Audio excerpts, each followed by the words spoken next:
Hello, and welcome to Arts and Entertainment. With Chris and Randall. I'm Chris, I'm Randall. and today we are talking about the painter Marcel Duchamp. Is that right? Did I say Duchamp? Is that right? Yeah, that you say it, Marcel Duchamp, and I would call him a fine artist. He worked in different Fine media. artist. All right, excellent. Well, before we get into that, as always, please like, subscribe, share, comment. We want to know what you're thinking. Are we doing a good job? Are we sucking? How do you feel about us? So let us know. Hey, Randall, what's a decent way to reach out to us? Well, check out our website, chrisandrandall.com, and also you can go to our Facebook page, Arts and Entertainment with Chris and Randall. Excellent. Okay, so today's episode is about art, and it is a visual medium. So if you are going to see this on YouTube or Facebook, at the bottom, we will have examples of the artwork that we're referencing. If for some reason you don't have that accent, we'll give you the title of the work, and you can Google the work. Randall and I will try to use our descriptive powers so that you get a sense of what we're looking at, even if we're not actually going to be able to show it to you for copyright reasons. So let's just begin. And again, I'm really good butcher, but Randall, who was Marcel Duchamp? All right, yeah. So we're talking about Marcel Duchamp today. He was a fine artist who was born in 1887 in France. He was born in a small town in France, and he went off to college and is fairly bourgeois. He's always been one of my favorite fine artists, if not my favorite fine artist, because there's a heavy conceptual component to all of his work. I mean, I don't have a problem with fine artists who just care about aesthetics, making pretty pictures or whatever. But I really like work that has that strong conceptual component. He was very interested in exploring ideas behind the artwork.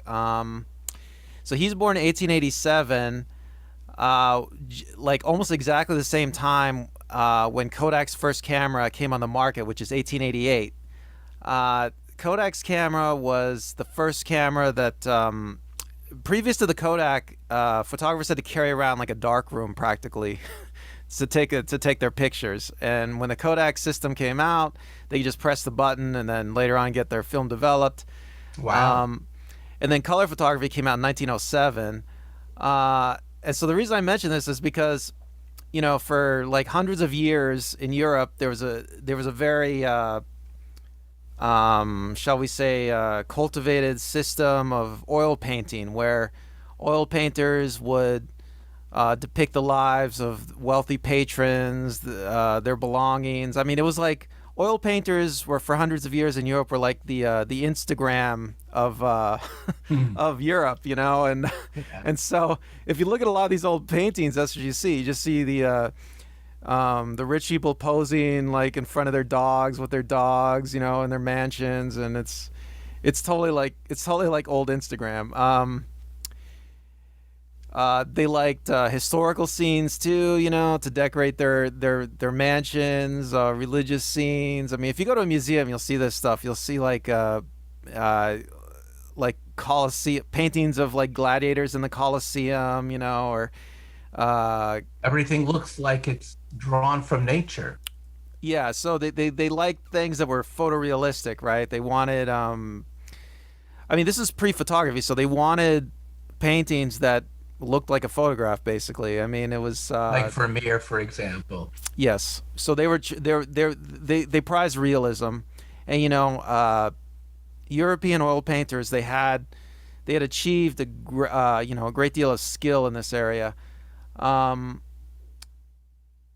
in the 1860s, photography, even though the Kodak came out in 1888, there was like a whole like a history of photography that predated that. Photographs were being made and circulated and changing the way everybody thought about art, about painting. So in the 1860s, you had a group of painters in France, and I'm going to say these names. You've heard probably most of them. It's Monet, Renoir, Sisley, and Bazille, and they started an art movement that we know today as Impressionism. And the idea behind Impressionism is they weren't trying to paint what you realistically saw with your eyes. You know, they weren't trying to just be mere photographers, so to speak, even though this is pre-photography. Or it's like, you know, even though photography was just invented. So they wanted to capture something, you know, because there was a crisis, because painters at the time, you know, they had a crisis of identity, you know, like if there's a camera, and cameras are obviously getting better and getting easier to use, what are we going to do? What is our role? And so Impressionism is like the answer to that. And, you know, it's interesting to read about because, you know, it seems obvious to us today, and the Impressionists are probably considered today some of the greatest painters, you know, to modern audiences. But back then, I mean, people were like, it was a hard road for them to hoe. You know, they back then people didn't know what to think about these people, and they weren't very accepted. But the Impressionists, they tried all sorts of things. You know, they painted outdoors. They tried to use natural light. There were these new paints that were synthetic that would dry quickly. You know, like Bob Ross on PBS. You know, he does like the happy little trees. I mean, he can only do that kind of thing because he wasn't using oil paints. You know, he's using these new fast synthetic paints. You know, that were just coming out back then. And so there was a lot. And you know, if you look at some of the paintings of that era, you know. I mean, like I said before, it's like you have all these like very famous painters that everybody knows about. Like I'll say some of these names. Some of these people that are famous Impressionists. So you got Mary Cassatt, Cezanne, Degas, Monet, Renoir. I already said. Oh, and sometimes people consider the sculptor Rodin, Auguste Rodin. Sometimes people say Rodin. Some people consider him an impressionist. I don't know if you've ever seen like a Rodin exhibit. Have you seen a Rodin exhibit, Chris? I've actually been to the Rodin Museum in I have too. Where is it It's at? gorgeous. Yeah, he's one of my favorite sculptors. Where is it at? It's in France. It's in. Oh, okay. I've been to one not in France. There is, I cannot remember if it was in the south of France or in Paris, but I've seen the Gates of Hell. There is even here in Los Angeles. I've seen his work. He gets around, Rodin. Augusta is in most major fine art museums in the world, thankfully. Yeah, he's very famous. You know, you look at his work. He's not trying to achieve like a realistic looking figure. He's not trying to make forms that are realistic. He's trying to make forms that are he's trying to capture something internal, right? Something inside of the artist's state of mind, and he's trying to communicate it to you. You know, and later on, some people who are considered post-impressionists, you're talking about like Van Gogh, Gauguin, Seurat, Toulouse-Lautrec. Okay, so that is where you're saying. I'm sorry. Go on. Well, so what I'm saying is that photography really it created this explosion of experimentation in the arts, and Duchamp was lucky enough to have been born right at that moment. So it's an interesting thing. So 1907, you're saying Kodak comes out with the 1888. Right, but 1907. 1907 was the first real commercial color photography where you could. Right. So it's interesting to say this because Duchamp would have been 20, correct? Let's see. In 1907. Yeah. Yeah, he would have been 20. So, you know, when I was 20, that's actually, I'm dating myself. I was 20 in 1985. But in 1985, two things really happened that I remember that are world-changing today. But just to give it some context, personal computers. When I started college, we used a VAX system, a network. And then I remember, like, around 85, the first kid in my dorm brought in his own computer. And then soon after, the whole school would have their own computer. And instead of having to use, like, DOS prompts to type, I could just write like a normal human being. And also around that same time, I remember that's when CDs started coming out. And that also was, like, an amazing, mind-changing thing for a number of reasons. And it's interesting to think that, you know, so you would have been 20, what, in 95? So in 95, I guess. That's right. So what was the big technological thing in 95? It wouldn't be the internet just yet. Would it have been in 95? Let's see. Well, it's funny because like the web had just really started very recently around that moment. So So then I yeah, guess I mean, it would have been like the web, would have been like the internet. It would have been probably what MP3s were starting around then, or at least yeah, some variation. MP3s, Napster, yeah. Yeah. So it's interesting to think that there's something interesting about when you're 20 and everything that was establishment starts to fall apart, and there's all these new ways of doing things. I honestly always feel like the 20-year-old is always going to be the one to most embrace the end of the old and the beginning of the new. And I feel like, as you said, he was just so well situated. And one of the first things that I guess he jumps into that is very, very the opposite of realism, and very much even in sense, I think even uh, more dynamic and bohemian and more avant-garde than Impressionism is Cubism. So, can you explain Cubism and Well, Duchamp's involvement in Cubism? yeah, sure. So Cubism, this period is really interesting because, yeah, like you just expressed, like that era in the late '90s, um, there's just a lot of technologies coming out, and these technologies are changing art. And and it's funny because when you read about this era, there's a lot of pushback, from the older people. It's really very interesting. And today, all those older artists, the establishment artists, no one would Yeah. ever remember them. Like I've been to museums and looked at the most famous works from that era, Yeah. the most lauded works from that era, and I'm Yeah. telling you, they're completely forgettable. You would never. So Duchamp's like one of those millennials going, okay, boomer. Yeah, exactly. He's exactly like that.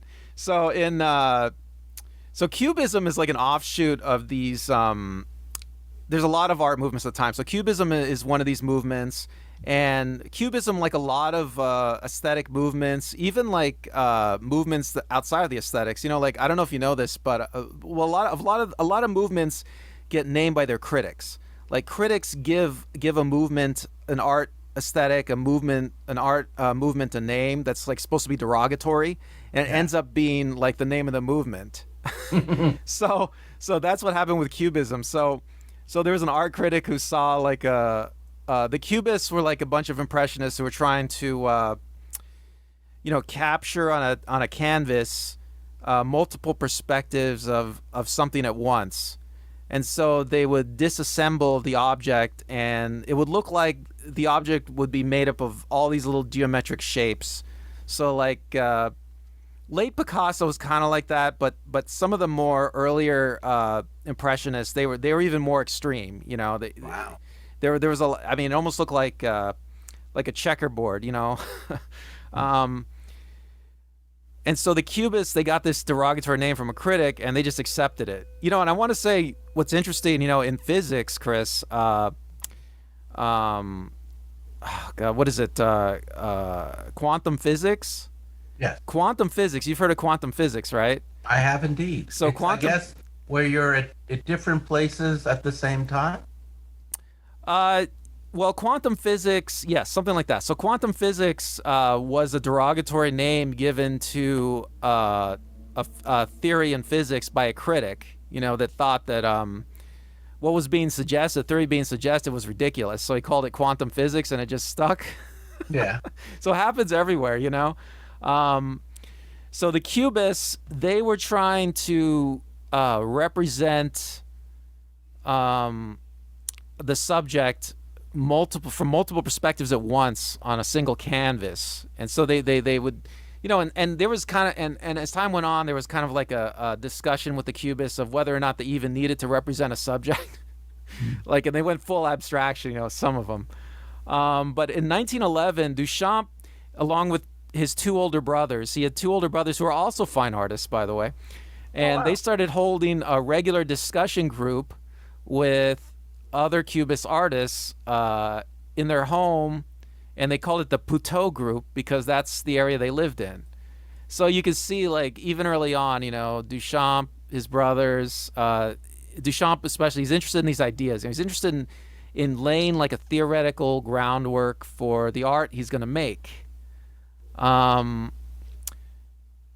a lot of times, Pablo Picasso is called the inventor of Cubism. Let's see. So Duchamp is like an obscure artist, and he's working with the other Cubists. And in 1912, he comes up with a painting called Nude Descending a Staircase Number 2. Oh, now this is a fascinating piece because uh, this was okay. So he may have came up with it in 1912, but this was his great American premiere. This there's a famous in the history of art, one of the most important 20th century events is the New York Armory, the 1913 New York Armory exhibition. Yeah, And well, before we get to that, let me just say that he and the other Cubists, he and his other buddies, his brothers, yeah, they were with the Buteau group. They were doing shows, in their area, and so he painted the Nude Descending Staircase Number 2 for the show. Now let me give you this quote from Duchamp, how he described the painting. Okay. okay. So And then let's describe the painting too for people who can't see it. well, this will give you his quote will give you a lot of idea of what it looks like. Okay, this is from Duchamp. The idea of describing the movement of a nude coming downstairs while still retaining the static visual means to do this particularly interested me. The fact that I had seen corona photographs of fencers in action and horse galloping, what we today call stroboscopic photography, gave me the idea for the nude. It doesn't mean that I copied these photographs. The futurists were also interested in somewhat the same idea, though I was never a futurist. And of course, the motion picture with the cinematic techniques was developing then too. The whole idea of movement of speed was in the air. So I just want to say that he's referring to the chronophotographs he's referring to are probably the ones of Eadweard Muybridge, which is Muybridge was like a huge influence on like a lot of artists at the time. Muybridge was able to capture sort of high-speed photographs of horses galloping, of people walking, and it fascinated people because no one had ever seen anything like that before.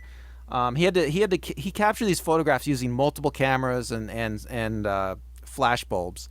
So, Chris, how would you describe Nude Descending a Staircase Number 2? I'm looking at it right now, and it's brown and white, and it is. I'll just say these look like etched rectangular figures, and they are actually going from the upper left-hand corner descending to the lower right-hand corner, and these tall kind of I can't say that they're of some figure. They're definitely figurative. They could all be one person, and it would look like a series, as you say, of photographs of this one person in stop motion. The bottoms of their pants definitely remind me of horses' hooves. And interestingly enough, as I'm looking at this same figure just replicating itself one quarter lower, one quarter lower, and then constantly in motion, it does really look, if anyone has ever taken a photograph that got blurred out because there was too much movement, that kind of it kind of reminds me of that. What do you call that when you if right now if you're watching me, it's called motion blur. It's called motion blur. So it's actually, to me, a pretty good version of motion blur. Yeah, so he's trying to he's trying to capture that, and the futurist movement was movement mostly in Italy, and according to Duchamp, People like Brancusi were one of the more famous futurists. Go on. According to Duchamp, he had never seen futurist work before this, but the other people at the show, so his brothers, his own brothers, and the rest of the Buteau group didn't like this work. Okay, they thought it was futurist. They thought the title was obscene. Yeah, and you have to remember it was a bit of a put down because the futurists were aligned with the fascists in Italy, so it was a pretty strong slur. It would be like saying, hey, you must be a MAGA artist because you drew an American flag with a cowboy and a gun. Right. The futurists were kind of like utopians, right? But they were yeah, they were utopians that by any means loved necessary. Science and engineering, They love science, engineering, clean lines, and I love Brancusi. So don't get me wrong. And they've made, look, if you watch a science fiction film from anywhere from the 30s through the 50s, you should thank Futurism because their aesthetic is clearly running the show. It's just because, Cubism, Dadism, these are left of center movements. To be accused of being a futurist is a real smite. Right. Yeah, and you can see, just by the fact that his painting was a little bit too futurist, even though I don't think Duchamp, by his account, he didn't know what I futurism would looked say like. the only thing that they share in common is a love of motion. Right. But it just shows to show like how contentious these art movements had become. I mean, I have read other places about some of these groups of artists actually coming to blows, like in the Well, streets. certainly in this period of the 20th century, because so much of art movements were also aligned with political movements, they really were. I mean, artists were really now agents of political change, especially groups like the Cubists, the Dadists, and the Futurists. So that makes a lot of sense. Okay, although So anyway, I will say though that kind of go violence would ahead. have been rare though. But I think. But okay, so now you were asking me about the 1913 Armory Show in New York City. Right. So This in was where it became a cause celeb. Yeah, so in 1913, there was a big art show in New York, and I think it was at a And place this is called. really it's the New York Armory. It's on the Upper East Side. I've gone by there a lot. It's right off of Park Avenue. And this is really America. 1913 America is a great time financially. America's rising wealth, great families, especially in New York. And this is the beginning of seeing European art come to America. Here are the great European artists of the day coming to America. And America is, at this period in history, is not very rich in artists.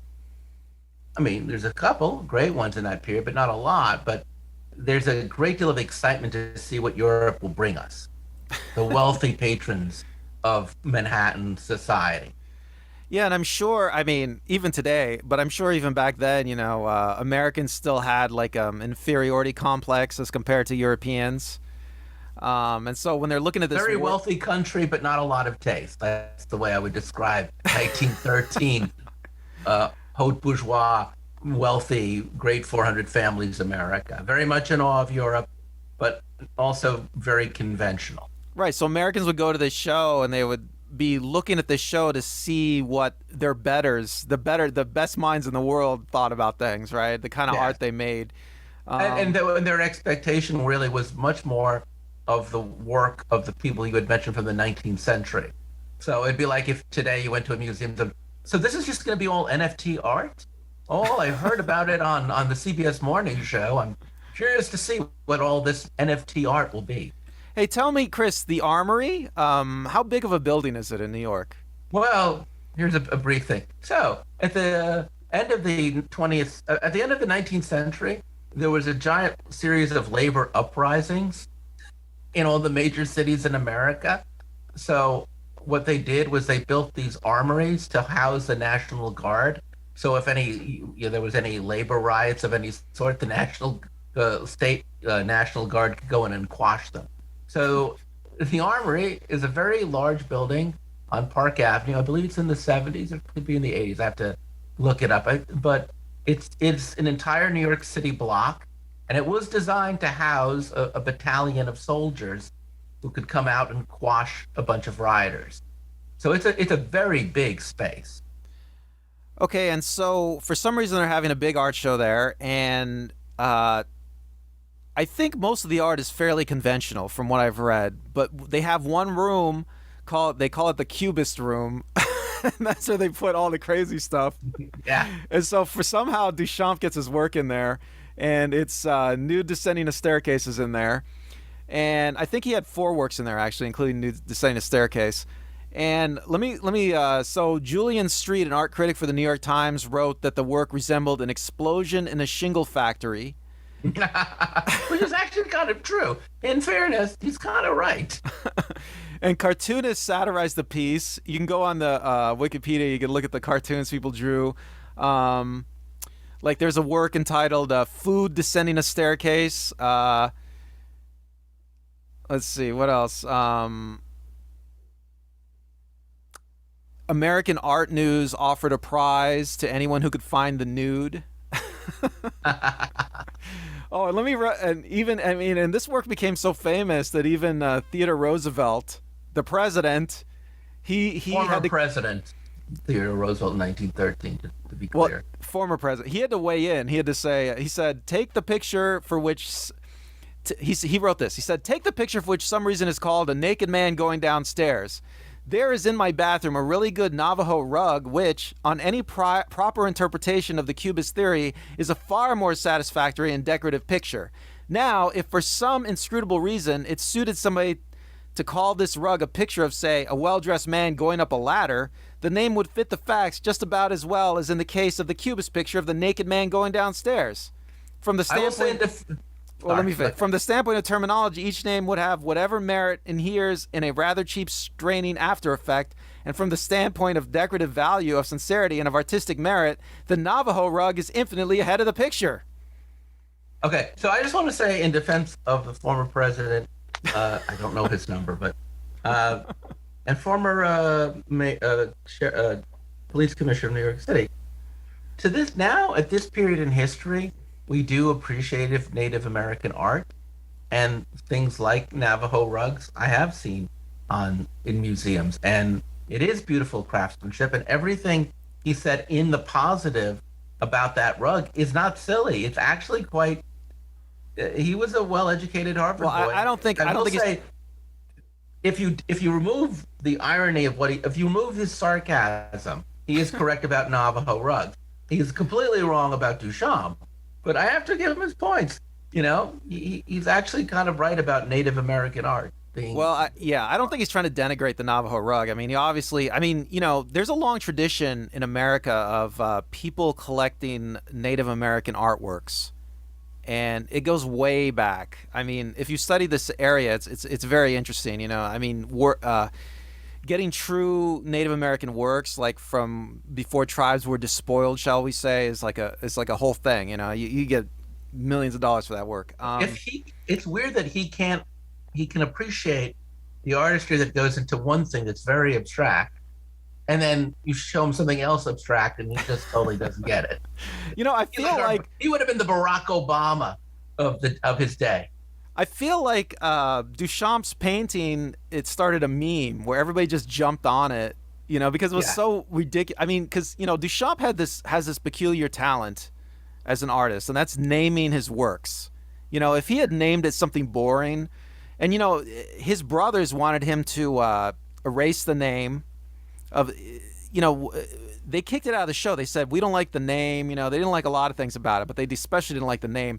He has this particular talent of naming his works in a way that gets attention, you know, and I think his work in the Armory Show became this meme, you know, because of the way it looked, because of the name, and it just took off, and everybody had to weigh in, and, you know, making fun of it became like a national obsession. I would imagine, since it was such a disaster, no one probably bought the picture. Well, ironically, he had 4 paintings at the Armory Show, I believe, and he sold them all, including Nude Descending a Staircase. It was bought by a San Francisco lawyer, Frederick C. Torrey. He hung it in his home in Berkeley, guys from Berkeley. Oh, of course, because I guarantee you right now, Torrey's great-great-granddaughter or great-great-grandson has a very large collection of NFT art in Berkeley. It is now, I think the painting is now, they hung it in their house over the staircase. There's a picture on Wikipedia of like the picture, Nude Descending a Staircase over their staircase. But it's now in the Philadelphia Museum of Art. Have you seen it in real life? You know what? I think I did see it when I was in the Philadelphia Museum, but it wasn't very memorable to me. I mean, it's you know, it's like a, you know, it's a great representation of Cubist work. You know, I mean, if you compare it to Picasso, I mean, you can see why Picasso is so revered today. You know, if you look at a lot of Picasso's, because Picasso's just a lot more inventive, I think, with his painting. You know, it's there's something to be said about burying the figure. You know, about burying the subject. I don't, you know, that's the fun thing about a Picasso. You know, when you look at a Picasso, you can definitely make out the subject. Yeah. And Nude Descending the Staircase, while it's a very, Nude Descending Staircase takes it as far as possible. Okay, so you can see what Duchamp's trying to do. He's trying to bury the subject as much as he can, and see how far he can push it, right? Yeah. because like you said earlier, Chris, you can definitely make something out, but it's barely there. It's almost gone. So then I guess what happens there is after that point, I can see that he didn't have a great employment history after that. But anyway, like what happened to him for the rest of that decade? In 1913, after the show, he's back in Paris, and he gets a job as a librarian. And, oh my Lord, really? Yeah, and he's just trying to make the money, trying to make some money. And he has a small studio. He claims to have made his first Readymade at this time, which is a bicycle wheel mounted on a stool. He didn't display it anywhere. He just like played with it. And he didn't have to go to World War I because he had a heart murmur. Now he sells 4 paintings at the Armory Show. Right. And I'm not sure how long it took him to get the money, but by 1915 he's like I'm going to take this money and move to New York. Like most celebrities. Well, the funny thing is so he sells these paintings at the Armory Show, but he couldn't even get Nude Descending the Staircase into the Puteaux Group show. So, and you see this with Duchamp. He makes these memorable, wonderful works, that capture people's imagination, that sometimes cause controversy. But his fellow artists don't appreciate him, and they want to kick him out of the group all the time. In fact, we're going to get to another example of that. Are you going to talk about Dada now? Yeah, so let's talk about Dada. So what is Dada, and what was Duchamp's involvement in Dada? Okay, so Dada is one of the more nihilistic, crazier art movements in that there's no actual philosophy. Okay, so World War I has happened, and people, the artists are all sitting around smoking their cigarettes, drinking their coffee, and talking about how like life is meaningless, as usual, right? But now it's even more meaningless because of the war. And so Dadism is like just a made-up word. There's some speculation that it came from randomly selecting a word in the French dictionary or something. And it's not supposed to mean anything. The Dada movement is just supposed to mean nothing. And a lot of Dada works. And it's an interesting art movement because you think, well, here's an art movement where we don't have any intellectual basis. We don't have any guidelines. We don't have any kind of direction. But so what are we going to make? Well, it's actually a very interesting movement. If you look at Dada works, they're all very interesting, because it's like the artists are freed up to make anything. So I'll just read a list of like some of the mediums that Dada touched. So of course the visual arts, but also literature, poetry, theater, graphic design. It was generally anti-war. Okay, and sometimes it was anti-art, and it was also so you're making art that's anti-art, and also it was sometimes anti-bourgeois. Okay, and it was kind of lefty usually. So Duchamp joined an organization called the Society of Independent Artists in New York, which was a Dadaist movement. And there was a handful of famous artists who were part of it. And so the Society of Independent Artists decided to have a show, but because they're Dadaists, there's not going to be a jury, there's not going to be prizes, because usually the way art shows worked, and I think to a certain extent today they still work the same way, right? So you have like a show, and then you have like a judge or judges who are like famous artists, or they're famous for some reason, and they're supposed to artists are supposed to submit works to these people. The people are supposed to decide which works get into the show. They're just supposed to decide which works are the best, and they're supposed to give prizes to the works. They're supposed to set up criterias of the works, like the work had to have been produced like in the last year. It has to be Dadist, it has to be Cubist, something. And so the Dadists, the Society of Independent Artists, they decide, because the Dadists are like anti-art. They're like just whatever, anything goes. We give up. The Dadists are like, we give up, right? We give up on society. We give up on civilization. We're not going to have any rules. What? Everything's absurd to the Dada. Everything's absurd, right? So we're going to give up on everything. Anybody can get in. All you got to do is pay the $6 membership fee. And then you can have your work in the show, right? And so there's like over 2,000 works in this show. So this is the show's in 1917. And this is the first time Duchamp enters exhibits what he calls a ready-made. Yeah. Now, here's a quote from Duchamp of what he was trying to do with ready-mades. It's very short. Everyday objects raised to the dignity of a work of art by the artist's act of choice. So imagine taking like, let's say a bookshelf. He didn't have a bookshelf. He had a bottle rack, actually. But imagine taking just an ordinary bookshelf and saying, okay, this is my work of art now. I call it he signs bookshelf. His name. Yeah, he might sign his name on it. I mean, he didn't sign his name on all of them. So for this show in 1917, he thought it'd be great if he just got an ordinary urinal, and he mounted the urinal on a pedestal, and then for some reason he decided to sign it R. Mutt. First initial R, and then I remember last name when Mutt. I was in college in art history class, and none of us could believe that this audacious work. Now, folks, I'm just going to tell you right now, if you go to Google and type in R period MUTT, and you go to images, you're going to go, wait, I don't think this is a painting. It is a urinal. Ladies, it's the thing that guys pee into. Guys, you recognize it immediately. It's just literally the part of the urinal that you pee in. And then on the left-hand side, and what looks like almost magic marker or paint, is just the words RMUTT 1917. Yeah, that's it. And you're like, huh? Anyway, that was my reaction. So where did you first see this? In art history in college. And so what did you?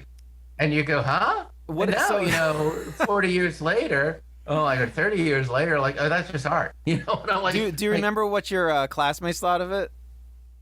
Well, it's weird because my classmates were in the Midwest were even a little more shocked than I was that, like, you could just take an abstract everyday object, put a name on it, not your name, just a name on it, and you could claim this abstract everyday object as your own work of art. I mean, anything and everything. Now, mind you, we were in our early 20s and late teens, so this sense of irreverency actually was quite appealing.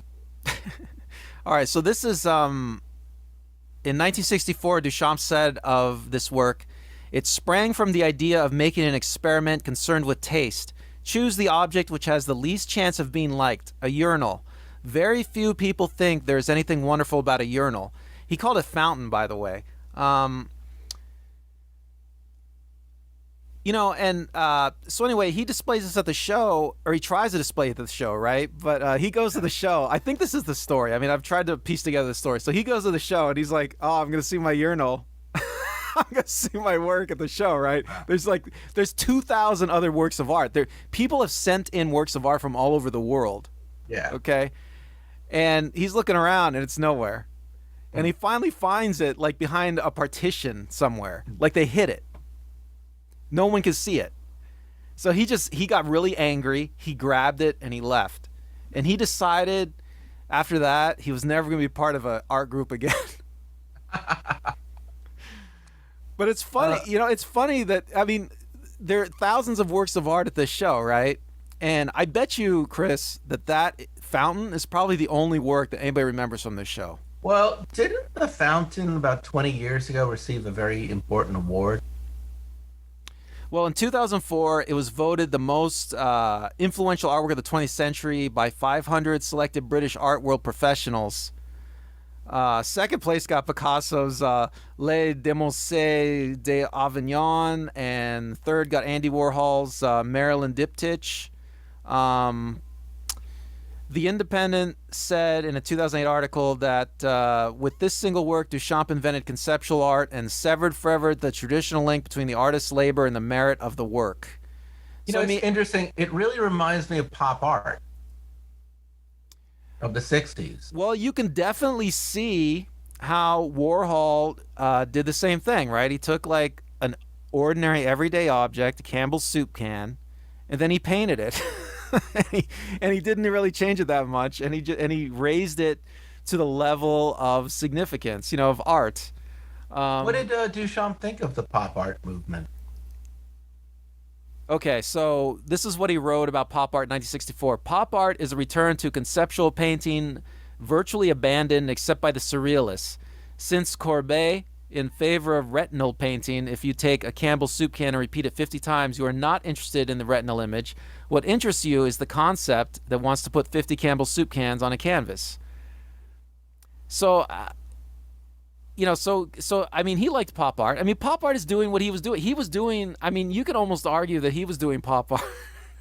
Well, I mean, isn't the Readymade really the precursor to pop art? I mean, could you expand a little bit more maybe on the Readymade? It's such a significant contribution that he made.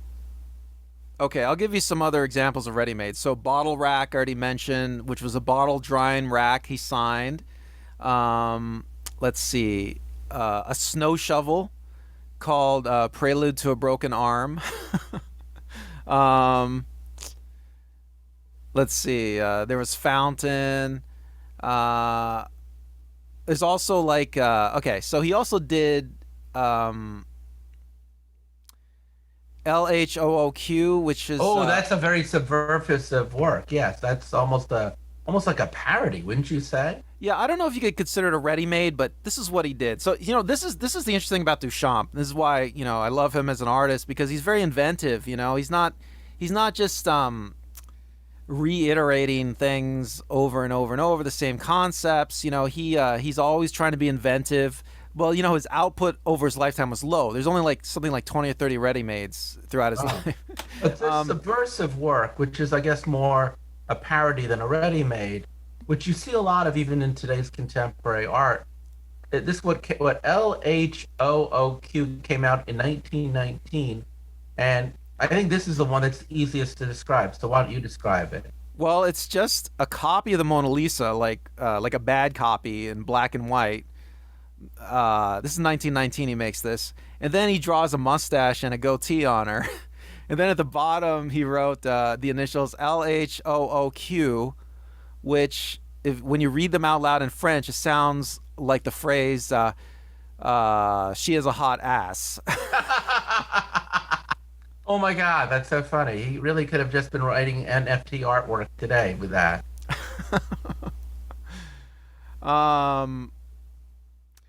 You can also, Duchamp also liked that you could phonetically say L-H-O-O-Q as look, and it sounded like the English word look. He liked it when there was like ambiguity and wordplay like that. Maybe I should say, I don't know if I should say this, but I don't know if it has much to do with what I'm going for here, but some people speculate that Duchamp combined his own face with that of the Mona Lisa in L.H.O.O.Q. I think so, because it's a kind of a masculine-looking version of Mona Lisa. And the thing is Duchamp may have been a cross-dresser. He may have, he used to hang out with Man Ray, and there's some pictures of him dressed up as a woman. And he even had a name, I can't remember what it was now, but he even had a name for himself when he was dressed as a woman, which shows that you're very serious about cross-dressing when you have like a he had a name persona, and identity. I guess. Right, and he even used one of the photographs of himself as a woman on one of his ready-mades. It was a bottle of perfume, and he replaced the photograph of the other woman on the bottle of perfume, stuck his on there. Well, who's that woman again who does men and women in her? Sherman. Cindy Sherman does that in her photography, where she will dress as a man and take on a male persona and do a self-portrait of herself in a male persona. So it's actually interesting. He really is part of that long line of artists who can just change his gender and his persona for the sake of the image that he's working on. Really fascinating. Yeah, I'm not sure what his personal life was like. I mean, he supposedly went out and partied with some of the other artists, especially when he was young. He was married. There's not a lot of gossip about him, so I think he mostly lived a fairly quiet life, which we'll get to actually, because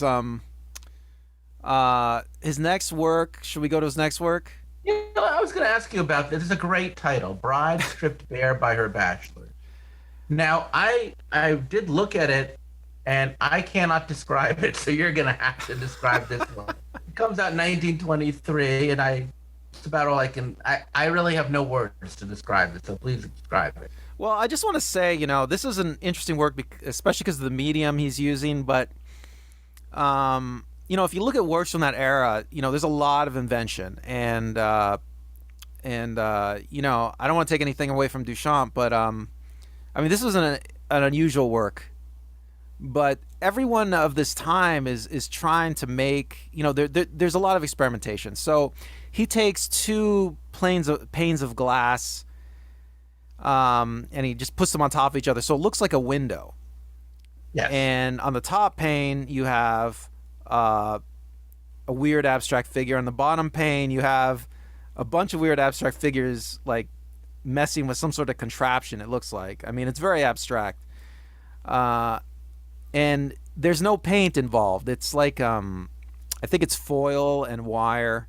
Oh wow! And literal dust. Like wow. Supposedly he sandwiched the foil and wire between panes of glass, and before he did that, he let dust gather on a lot of it in his apartment for because he was using the dust as part of his media. And then, a funny part about it is the work, it was being transported somewhere and it fell and broke. Mm-hmm. And he decided not to fix it. He just said, "No, now that's part of the work. I like it better that way." I think he was just super lazy, but no, that is fascinating. He also did work with what explaining his relationship to the mobile. Well, he probably invented mobiles. And a lot of people know mobiles because Calder. Yeah, Calder made tons of mobiles. He was obsessed with making mobiles. But Duchamp, he started out in his studio by just trying to make physical works, kinetic artworks, I think he used to call them, they would move on their own, and he probably invented mobiles. So he wasn't very famous for it, though. I don't think there's a lot of... he didn't really experiment with them that much. Did he... I heard he also worked on a musical project? Yeah, so he worked on a musical project that was never published or exhibited during his lifetime. It was called Erratum Musical. I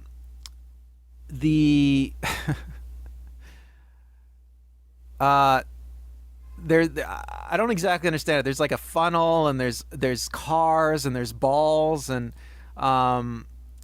it's supposed to be some sort of it's supposed to be some sort of random noise generator. So you set it up. It's almost like a kinetic piece. So you set it up, and then it just randomly makes music. The music is random, so it's not like a music box.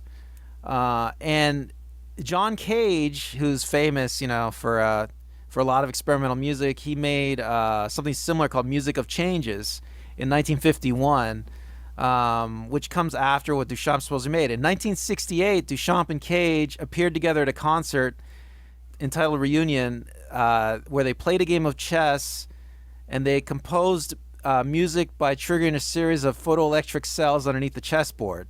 So it was a similar concept. The sounds were randomly generated by their chess game. That's so cool that these two men would meet. I think of John Cage so much and more in the later part of the 20th century, but chess is the great unifier, and we know, right, that chess is a very important part of his life too, right? Tell me about that. Right, so he worked on this work, Bride Stripped Bare by Her Bachelors. He supposedly worked on this for 10 years, this work. Yeah. And it's funny to look at it because, I think I've seen it in person, if I remember right. And, the photos online don't do it that much justice. It's much more detailed when you see it in person. It's almost a work you have to see in person. It's very aesthetic, I think that Duchamp is really, Brides for Bear, he's really, he's in a transitional place because, a lot of his early work is very conceptual. Like the Readymades are like low effort, but extremely conceptual, right? But Brides for Bear, you're getting to a work, it takes him 10 years to make. I mean, this is a work that is much more aesthetic. The way it looks is much more important to him. And when we get to his final work, okay. So I just want to interrupt for a second. So soon after he completes Brides for Bear in 1921, he's out of the game by 1923. What happened? Right. So in 1923, he tells everybody he's giving up art and he's going to devote his life to playing chess. And he wanted to be a chess master. And what's funny is like, you have to. If you're going to be a top chess player, you pretty much have to devote your life to playing chess. I mean, that's what top chess players do, He can't be a top fine artist and a top chess player. It's not going to happen, right? And I looked it up. His chess rating was probably around 2,200 to 2,400. And if you know anything about chess, he was a pretty good player, he went to the chess master level. Wow. But he would have had to have gotten up, I think, to around 2,600 to be like a top world player, which at some point in his life he gave up, okay, being a top player. He was closing in on it. He was closing in on it, though.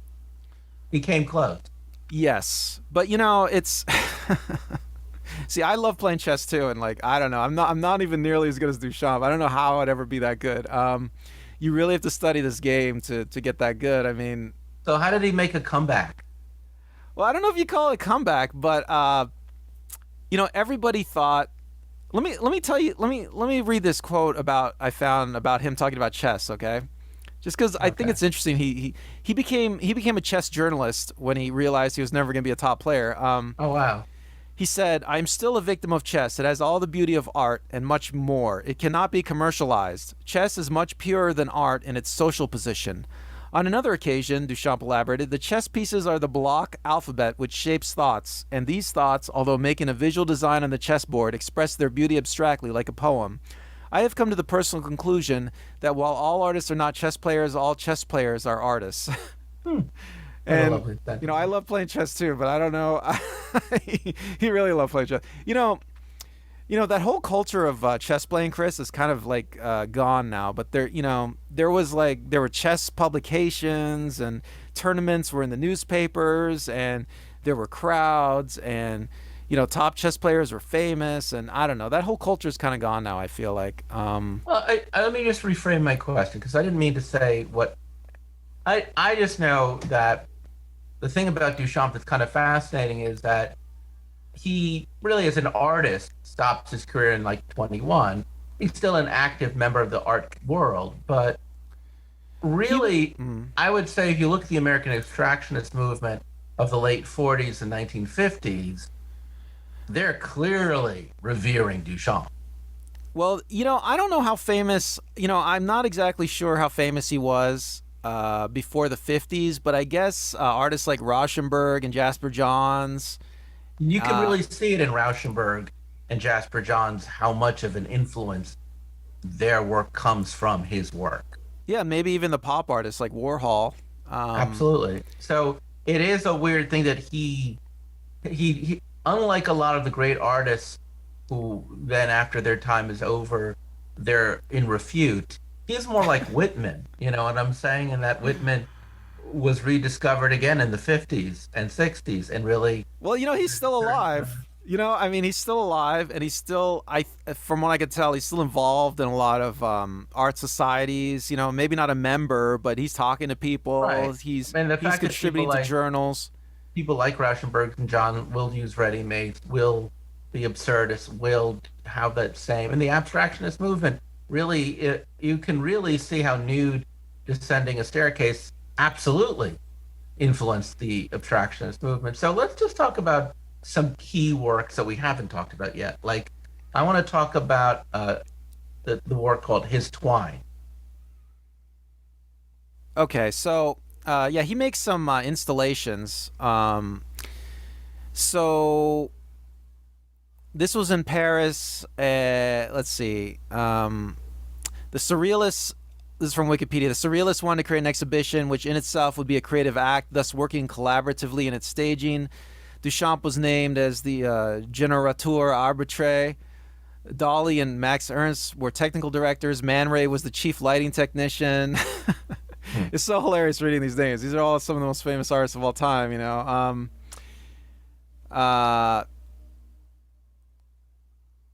The most beautiful streets of Paris filled one side of the lobby with mannequins dressed by various surrealists.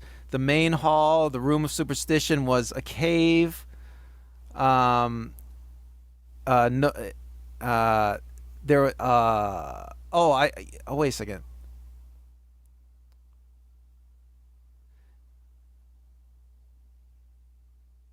Oh, I think I skipped this somehow, but yeah. So the Twine, he had this room filled with twine, and so supposedly there's like it's a show, it's a gallery, and there's artworks on the wall, but there's all this twine just like going all over the room, and you know all tied up like a spider web all over the room, and some of it's balled up, and supposedly there's things inside the balls you don't know what they are. But when you try to go in the room and look at the artwork, you can't see it because there's too much twine everywhere. So, I mean, it's very Dada-esque.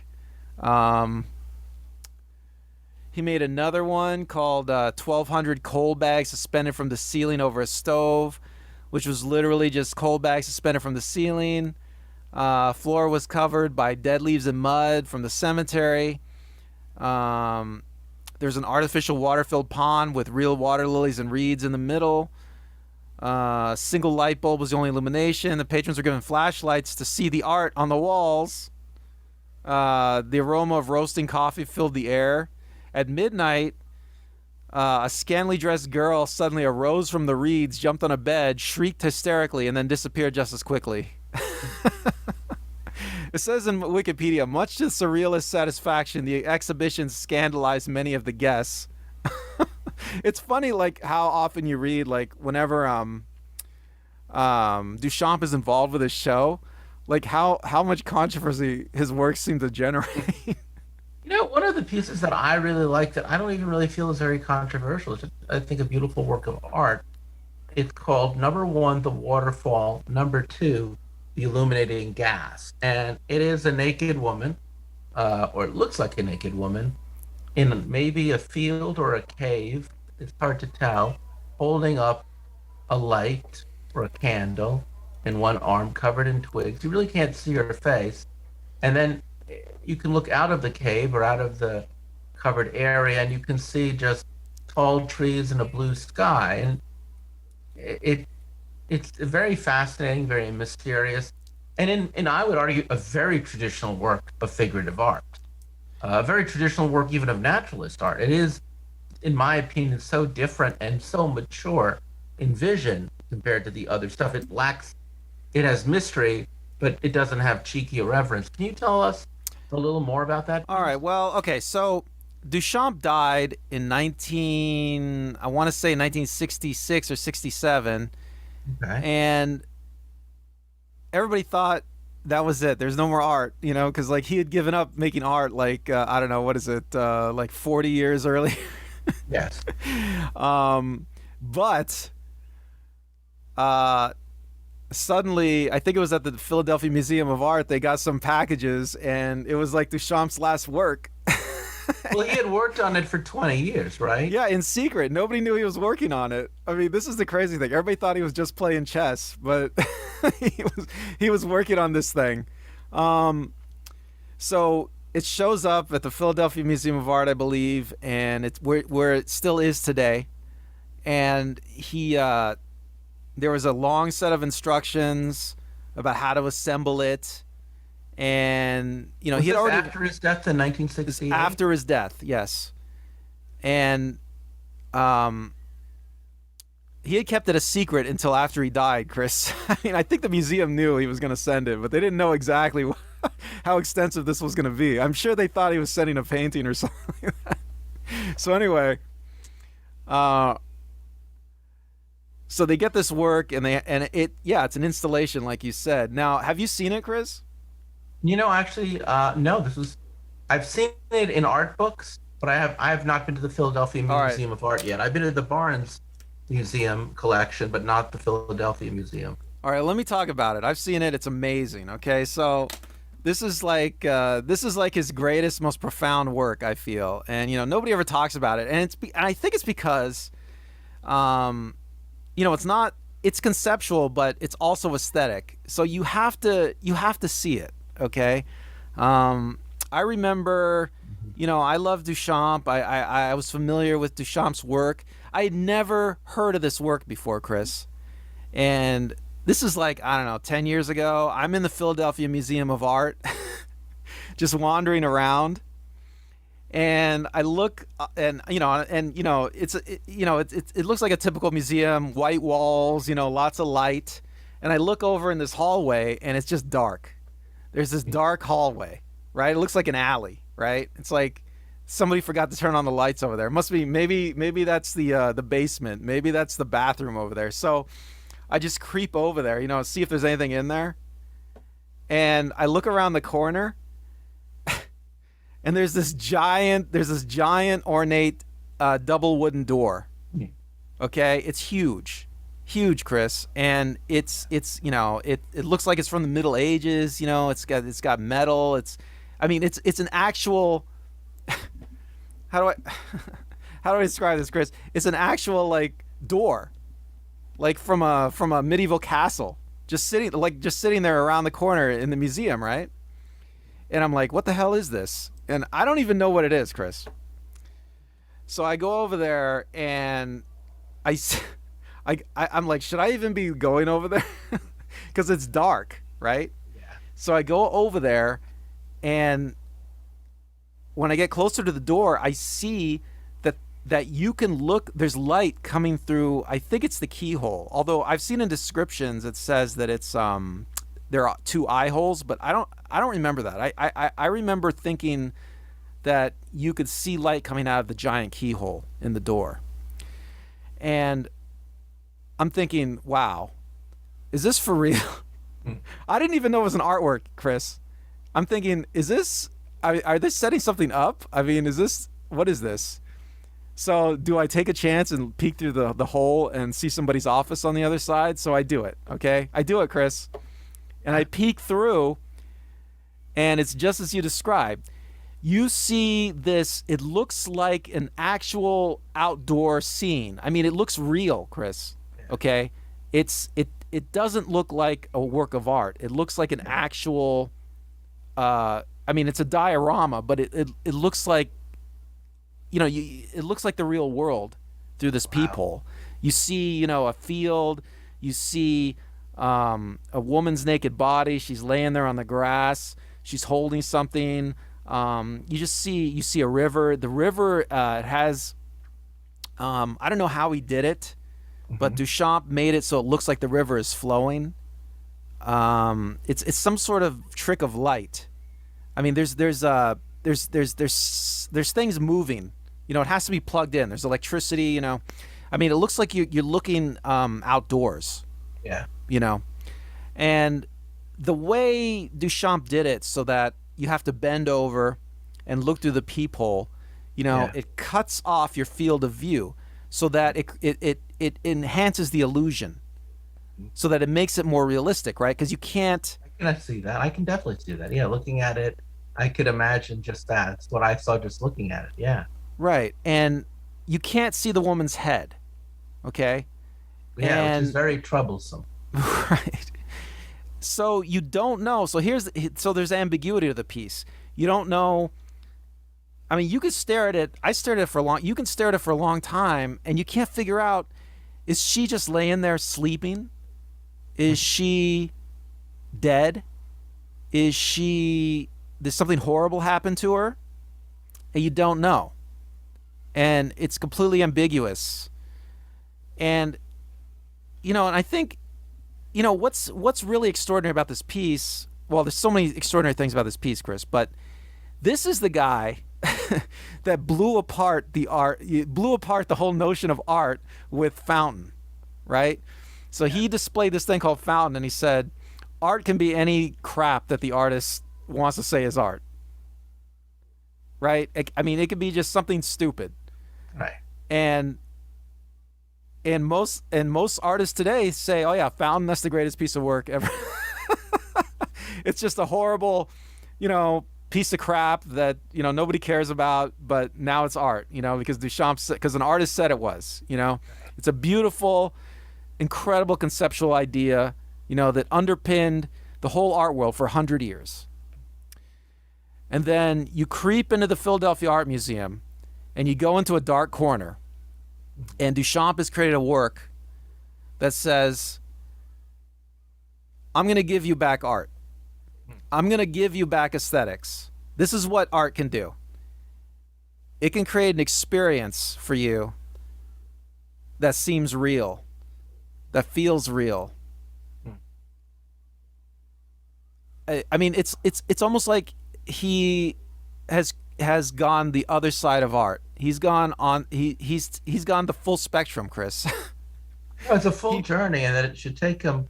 He went from art that he could make quickly to art that took the last 20 years of his life, and that he would do in secret. That was so ahead of its time again. Randall, this has just been so fascinating. What do you have any final thoughts or words you want to share on the totality of this man's work, his contributions, his legacy, what people maybe not get right about him? Well, I'll just say that I think Given is like his greatest work, and if you're ever in Philadelphia, you should go see it.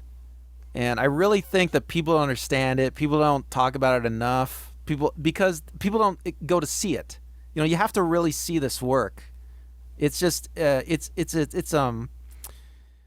feel like seeing it is a profound experience, and I mean, Fountain works without seeing it. Like you're. Strangely enough, I've seen Fountain, so it's pretty mind blowing to see it. Oh, it is what it exactly is, and it's nothing more than what it is, and it's deflating and challenging at the same time. And I think, just to wrap things up, please, I would like you to give the last words, but I'm just going to say my opinion. The thing that I really like about Duchamp is that he challenges our notions of not just reality, but our tastes. And he challenges, he really does get us to question all these assumptions that we have made about art for the last couple of centuries, ever since the Renaissance. And I think that when you look at contemporary artwork today, his intellectual and aesthetic legacy is very much at play, probably much more so than the other people that he was offending at the time or going up against. Well, it's almost comical just how much criticism he got. I mean, today it just seems so silly. Yeah. And it seems like, yeah. Well, but again, no one is a legend in their own lifetime. Well, Randall, I really want to thank you for bringing up this long overdue discussion on this artist who I still think to this day is still somebody people tend to discount more than they should. So you really gave us a great deal of insight. Any last words before we go? No, just try to make it the Philadelphia Museum of Art if you check it out. Folks, visual art is great. Almost every place in America or any place in the world has a museum of fine art. Go see, support your local art museum, support artists. I'm Chris. I'm Randall. We'll talk soon. Bye. Bye.